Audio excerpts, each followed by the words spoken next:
I'm very glad to have this opportunity to participate this project of comparing liberalism in China and Europe and the US in general. And also, I'm very happy to come to the Beijing University School of Government, even though I'm teaching just nearby in Tsinghua University. But actually, this is my first time to be in this building. So I want to thank you first our European colleagues.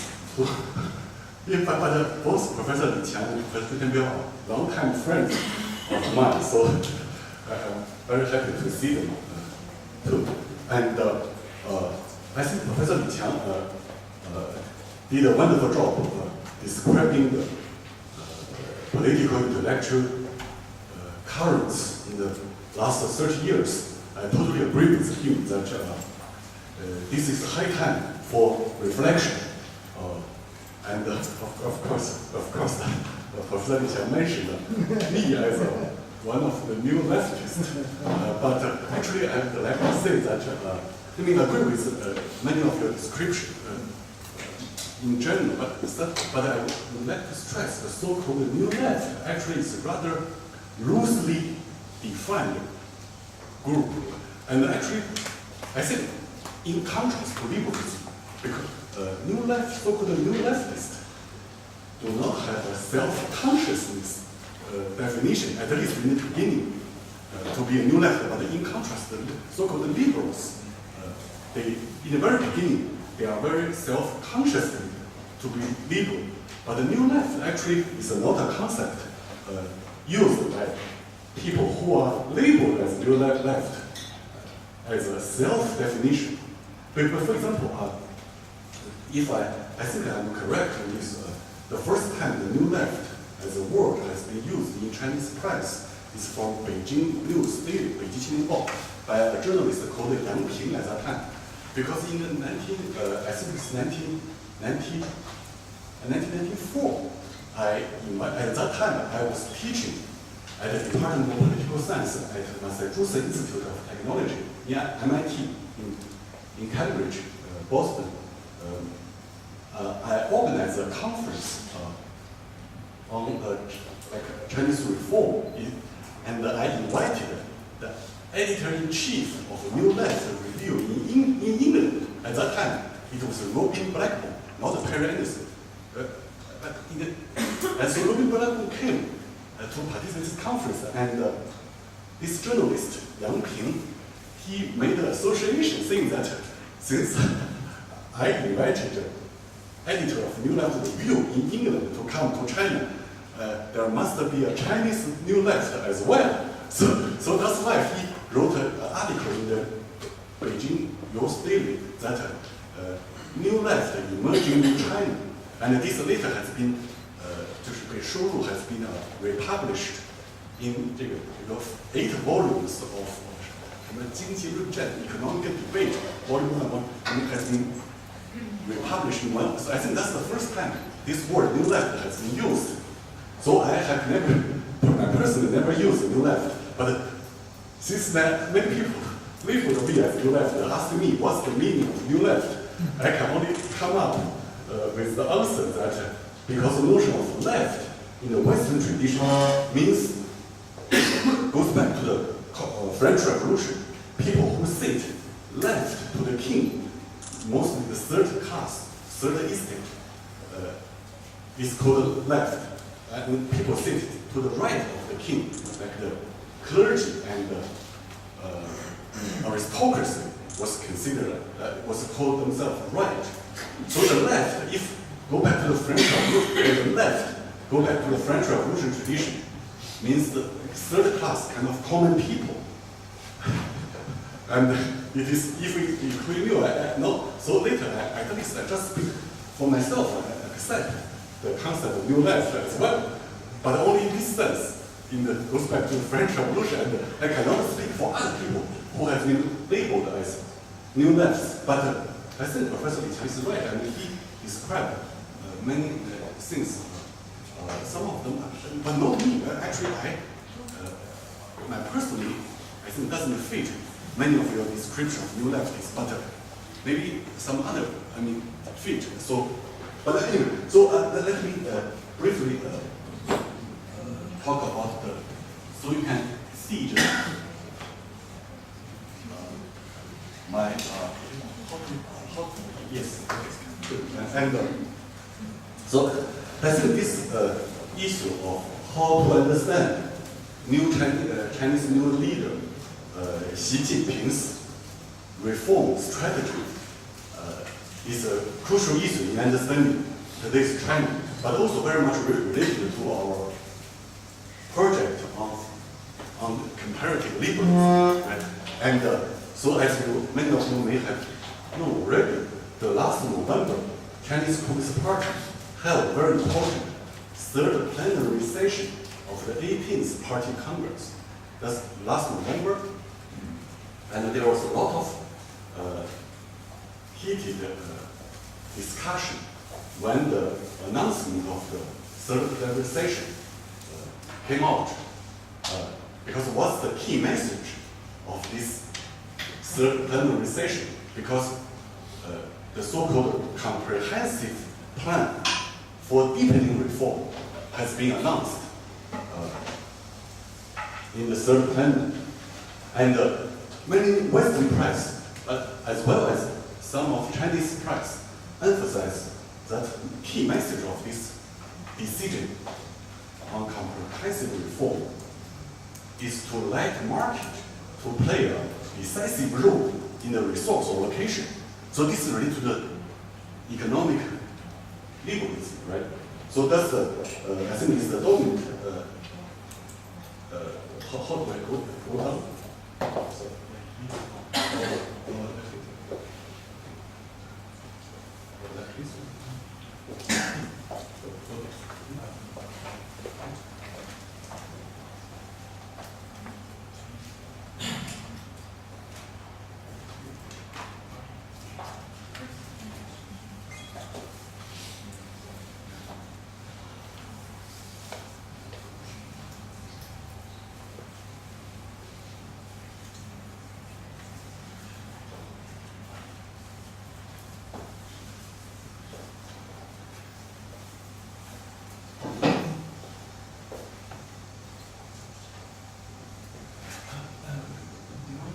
Yes, okay, good. Yes, okay. Oh, you have this. So,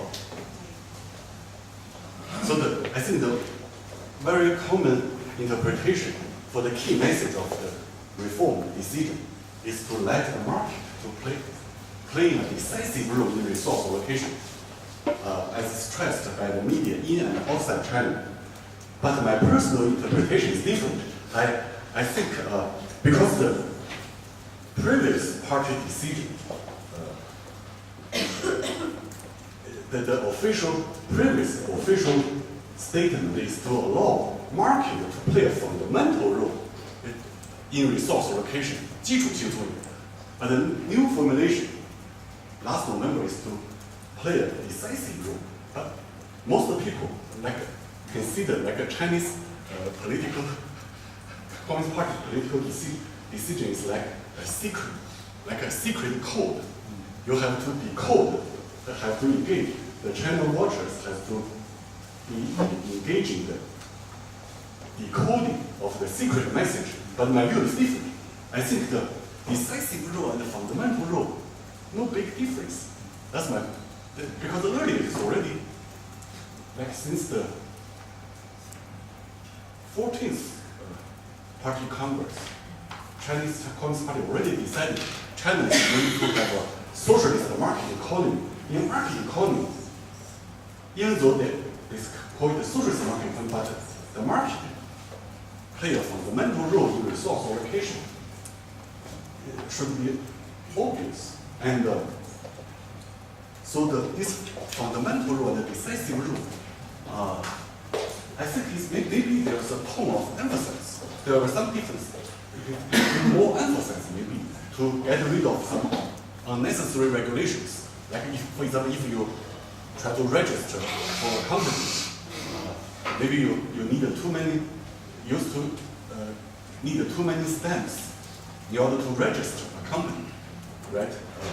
but maybe this decision emphasizes we should simplify the registration process and make it get rid of many unnecessary regulations. In this sense, I can agree that there is some more emphasis on the market. But basically, the decisive role of the fundamental rule, I do not see really big difference. I mean, really substantial difference. But what I really knew, that's my personal understanding, is that it's for the first time Chinese Communist Party explicitly state what is the overall goal of the reform. Because in the early party decisions, they didn't state explicitly what is the overall goal of the reform.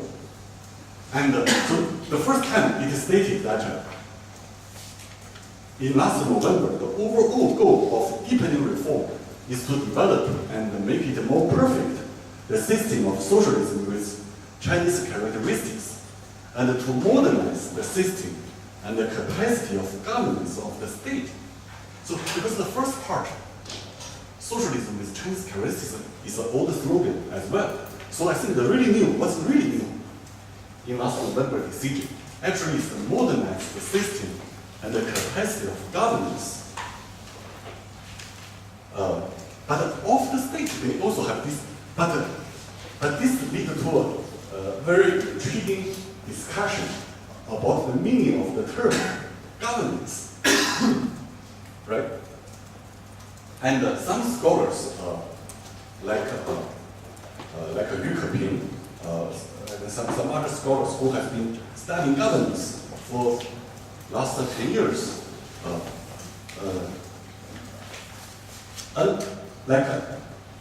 emphasize like governance maybe mean rule of law, or maybe mean the good governance, or maybe means rule of law plus rule of virtues, because some scholars think rule of law is not enough to describe good governance.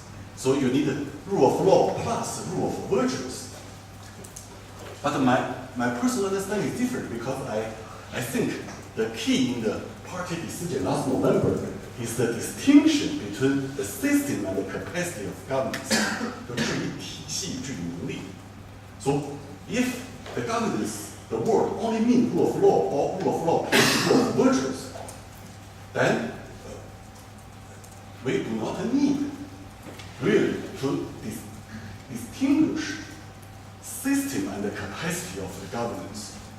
So maybe I can use a current example to illustrate what I mean.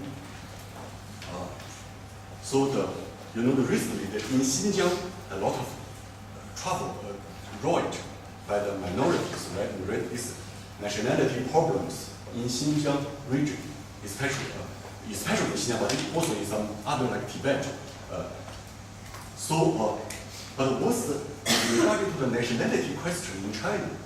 What are the system and the capacity of the governments? So some scholars, some very famous scholars from Beijing University, like Ma Rong, right? They have been arguing that the recent problem in Xinjiang require that basically the Chinese government to abolish the system of governance regarding nationalities, because Chinese system of governance regarding nationality is so-called national regional autonomy, 民族区域自治 national regional autonomy, national dash regional autonomy, and they think the current problem is this system should be abolished. But personally, I think this conclusion is too quick, because once we face a problem or even serious crisis, we immediately jump to the conclusion that it's the system of governance as the root problem and should be abolished. But I think actually we should wait a moment and at least pose the question. So maybe it is the capacity of the governance is the key problem. Maybe a first step is not to abolish the system of governance. Like, for example, just use this example of national regional autonomy, because this system in its original design actually has has been quite good and has a lot of potentials. And because this national regional autonomy actually means to not only national autonomy, but also not only regional autonomy, but it's a combination of national autonomy and regional autonomy. So what is the national autonomy only model? I think the best representation is the Indian Reserve in the United States, Canada, and Brazil.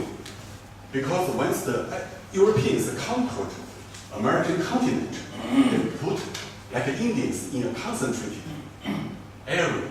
They call the Indian Reserve. But they also, this Indian Reserve is a pure, because they call it the Indian nation, so it's a pure national autonomy.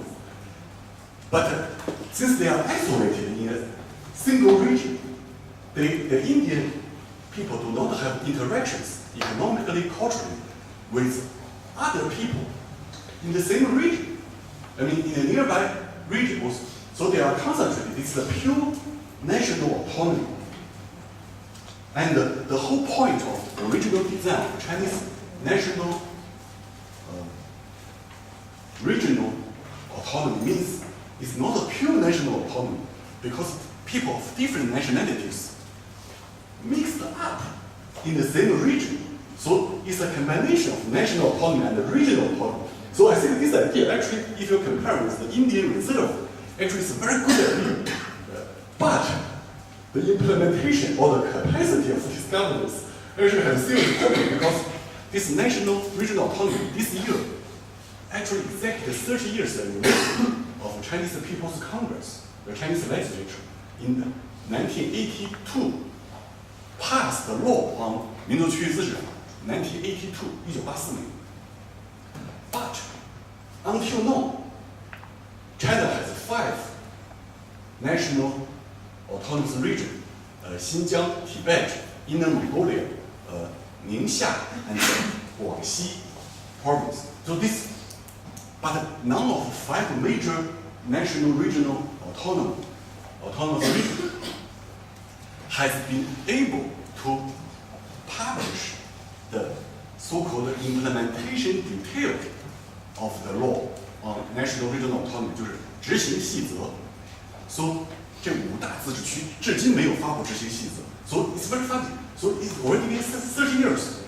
However, the so-called implementation details has not been published by these 5 major national autonomy regions. But usually in Chinese law, when the People's Congress for the whole nation publish a law, like the food safety, for example, each province will publish the implementation detail, 就执行细则，各个省都要发布的。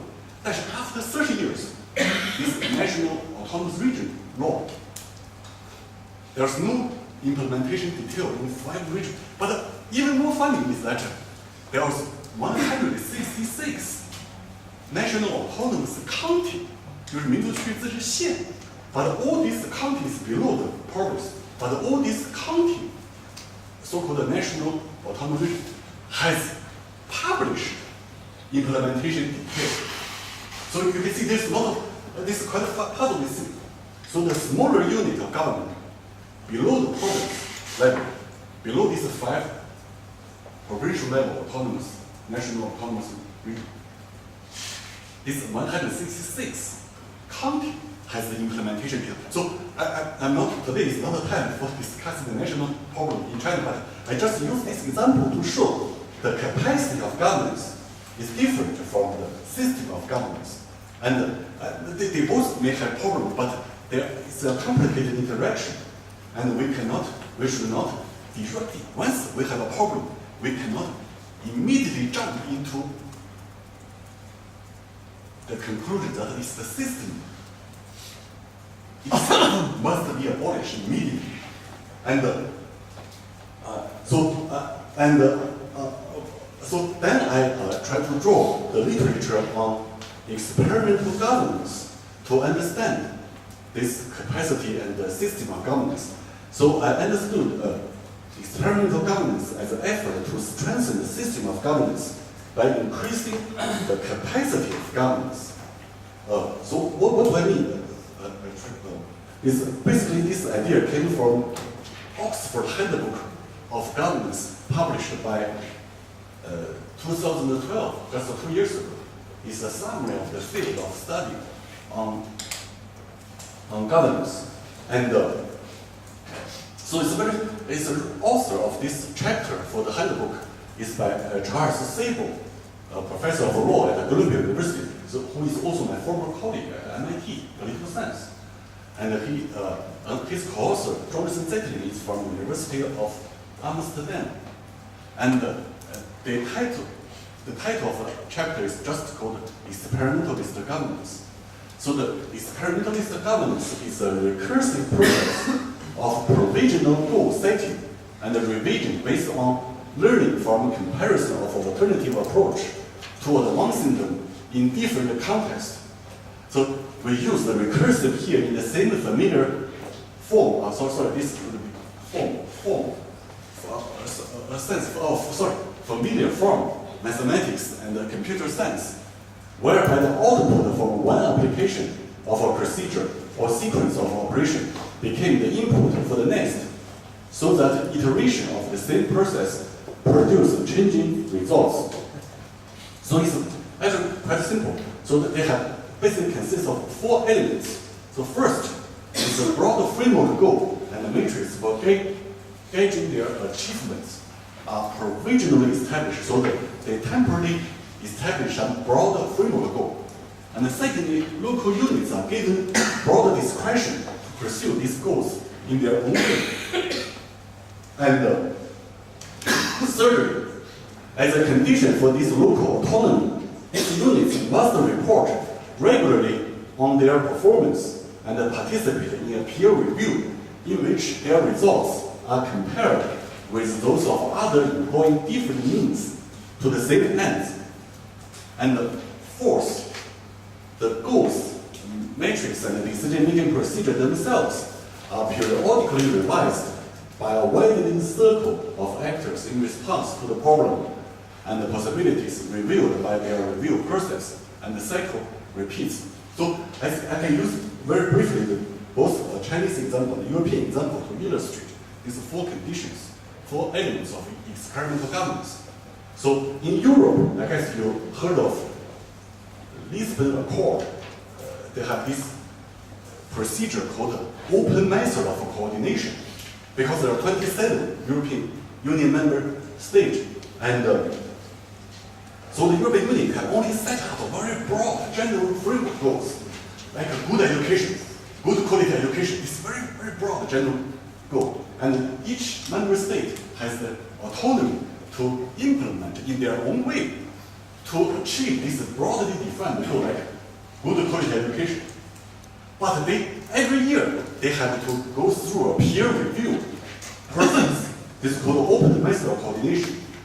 And so each state is supposed to match the best performance, like in education, healthcare. But if one state didn't match the best performance, you have to give a reason why you did it differently from the so-called best practice.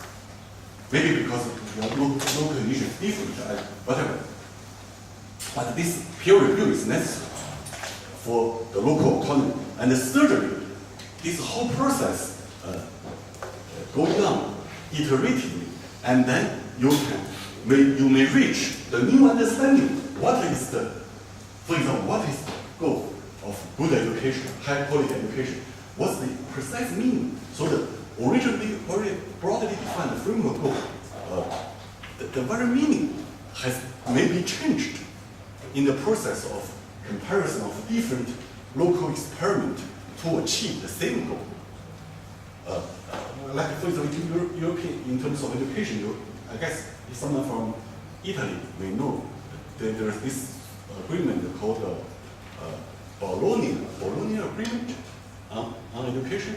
And so they have very broad general framework goals, but actually allow each member country to achieve it differently through their differences. But then again, they come up with new understanding of the goal itself. And but in Chinese example, I want to give this example. For example, Chinese government in the last 3 years, has been focusing on affordable housing because a commercial apartment in China is very expensive, like kind of real estate bubble. And so government want to have affordable housing for every city. But this is a very general goal, it's a general framework goal. And each city, each province has their own right to implement this general goal in a different way, to experiment different way. But they have to come in a kind of annual work conference. Because China always have like a 经济工作会议年中 at the end of the year, or the annual work conference on finance. So in this annual work conference, in the end of the year, different local leaders are supposed to come together to review each other's work, and if they didn't match the so-called best practice, they have to give a reason why their local condition is different or whatever. For example, Beijing, the affordable housing is not as good as some other cities, like Chongqing, for example. Chongqing has already built a huge, like 20% urban residents can live in the public social housing. But Beijing can come up with a reason that because the land is so scarce, so limited in Beijing, the municipal government in Beijing do not have enough land reserve to build social housing. But they are trying a different method. For example, there are a lot of empty apartments in Beijing because some people just speculate to buy a lot of apartments but do not live. And so the Beijing government actually bought some of the empty apartments from those owners and use what they bought as a public social housing. I mean, certainly not enough, but this is one of the ways. But the point is they have to give a reason why their performance is different from the best practice. And then in the end, they come up with a new understanding of the goal, like what should be the affordable housing, like what should be the precise meaning.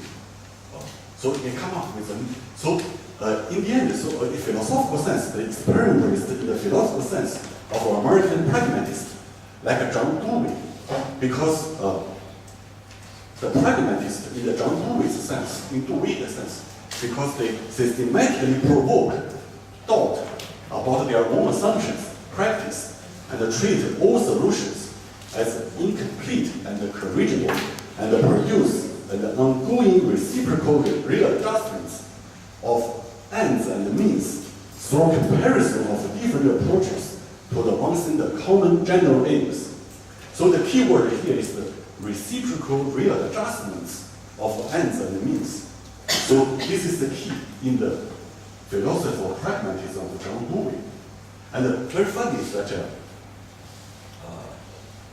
one of our colleagues in the project, how to pronounce G.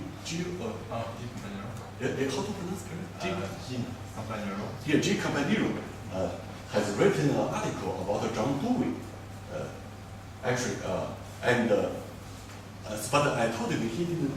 Because recently I met him in Israel, and I told him that actually John Dewey spent 2 years in China, but this is two crucial years. 1919 in the 1919 is the so-called Chinese May 4th movement, and 他是5月7号来到北京 John Dewey, just 3 days after the outbreak of the May 4th movement, so-called modern Renaissance in China.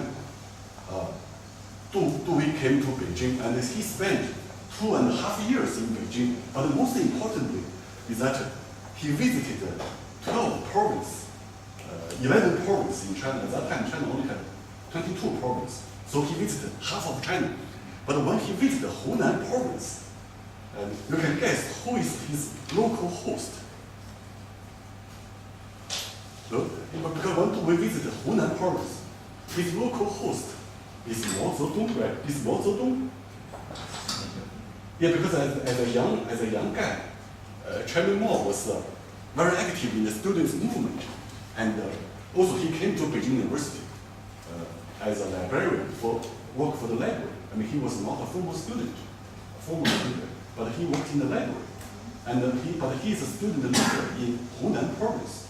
So when John Dewey visited Hunan, like Mao Zedong was his local host. But of course, you can see that Dewey has a huge influence because the pragmatists always emphasize the practice has priority over theory. So over any predetermined concept and theory. And so of course, one of the most famous writings, philosophical writing of the Chinese Mo, was on practice. So another one is the on contradiction, right? On practice and contradiction. I think actually, I need to finish, right? You still have 5 minutes? 5 minutes, okay. So basically, the whole structure, I mean, I can leave this slide, maybe I don't have time, but basically the structure is that I try to say that this party third plenary meeting last November's decision consists of 60 points, and many of the 60 points can be understood as a general framework goals, and which allow each province to implement it in their own way. So maybe I used points 6 and 20. So the point 6 is called, but I show it in English.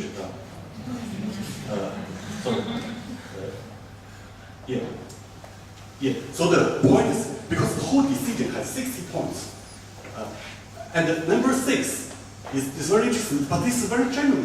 So I took the general framework goal. They deliberated not to be very specific, but there are 3 new formulations.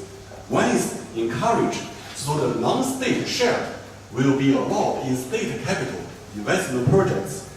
So mixed ownership enterprise will be allowed to utilize employee stock ownership to form a vested community of capital owners and workers. So this is for the first time in the party decision, like the employee stock ownership has been written into the party decision.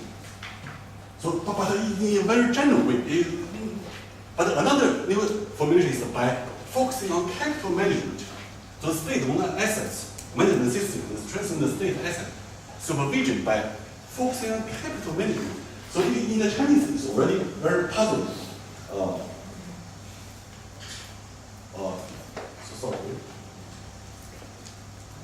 Because for this so-called 以管资本为主, so it's already very puzzling. But my understanding is that it's like this famous stock investor in the States, Warren Buffett.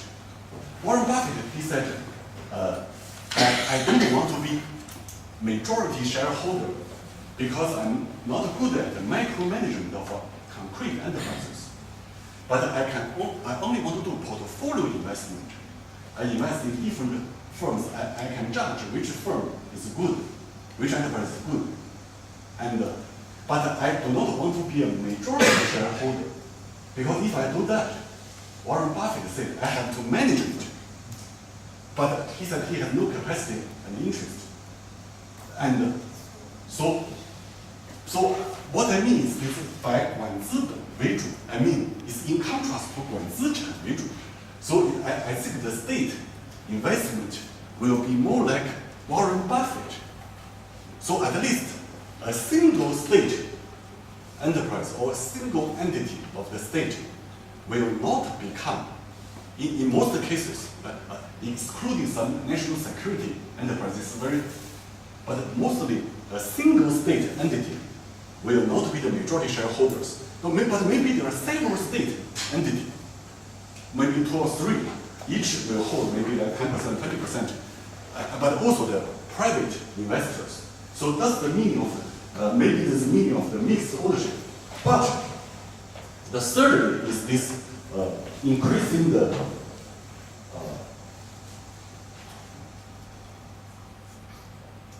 so increasing the proportion of state capital gain paid in public. This translation is not so good. It's not my translation. Paid in public financing to 30% by 2020.